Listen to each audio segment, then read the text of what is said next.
Hey guys, welcome back to the channel and welcome to the first video of 2022.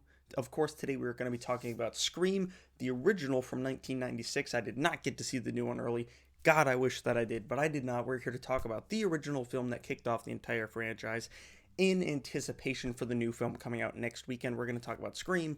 We're going to talk about Scream 2. We're going to talk about Scream 3. We're going to talk about Scream 4 here on the channel, all before that movie hits theaters and I get plenty of content out for you guys involving Scream. So let's dive right into it. But before we get started, make sure you hit that subscribe button down below so we can keep edging out towards 200 subscribers. Now let's talk about Scream, the film that brought back the horror franchise. This isn't just a film. This was almost like an experience back in 96. The horror genre was dead in the ground. Halloween wasn't doing numbers. Nightmare on Elm Street wasn't doing numbers. Friday the 13th was doing nothing until this film came around, and it was like one big last gamble for the horror lexicon, because if this film didn't do well, who knows where the horror genre would have went next. But luckily, Scream did great. It was in theaters for almost a year, and the director behind the madness of it all was Wes Craven, who originally didn't even want to do the film. He turned it down a handful of times before he was finally convinced to sign on to do the project, written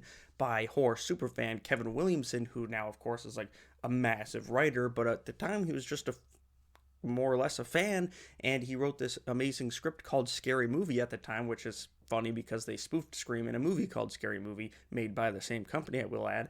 And then, of course, the team brought in Neve Campbell as Sidney, David Arquette as Sheriff Dewey, the one we all loved back then, it was Deputy Dewey, Gail Weathers, Courtney Cox, you get Matt Lillard in there as Stu, you get Skeet Ulrich as Billy, you get Rose McGowan in there as Tatum O'Reilly, you get Jamie Kennedy in there as Randy, and it's just such a fun movie. Of course, Drew Barrymore in the beginning, in one of the most famous film openings of all time, where she was everyone thought, oh, Drew Barrymore, she's going to be the lead in this film, and then she gets axed off in the first few minutes. It's just a wonderful twist in a film full of wonderful twists. Of course, I'm going to talk some spoilers. If you haven't seen the movie, that's on you, man. It's 25 years old. Get on it.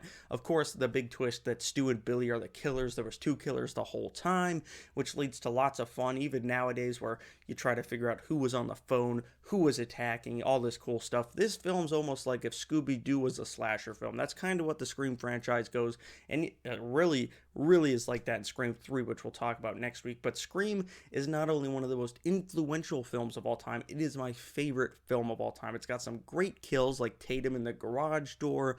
I think Kenny's death scene is rather funny, which leads to Gail driving the newsman into a tree. Of course, Drew Barrymore's death and her boyfriend Steve at the beginning of the film is fantastic. Just everything about this film is so damn good. All the red herrings they throw at you, from Sidney's father to Dewey to Randy, because you think it's Randy with all the horror movie references. They even make Billy, rewatching it so many times, it's almost obvious that Billy and Stu are the ones, just the looks on their faces at certain times. It's almost clear the way Ghostface falls around a lot. It's kind of like Stu, and even when they get smacked with things at certain times, you watch it so many times, you're like, oh, I can almost hear them in that scene. So it's kind of fun to go back and rewatch this film several times over, which I do.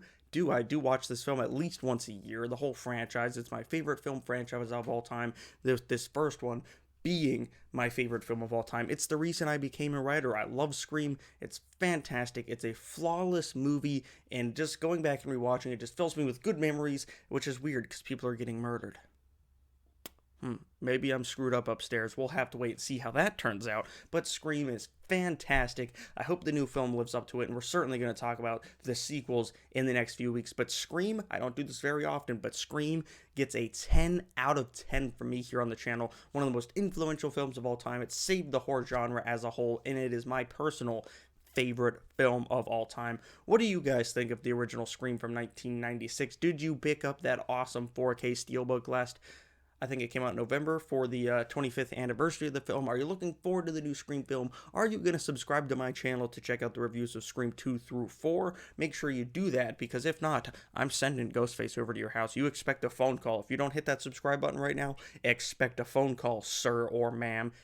Expect a phone call. Let me know what you guys thought of Scream down in the comments below. Make sure you hit that subscribe button and like the video so we can keep growing the channel at 2 more people, 2 more Scream fans. Let's do that as well. Thank you all for watching. I'll see you guys right here next time.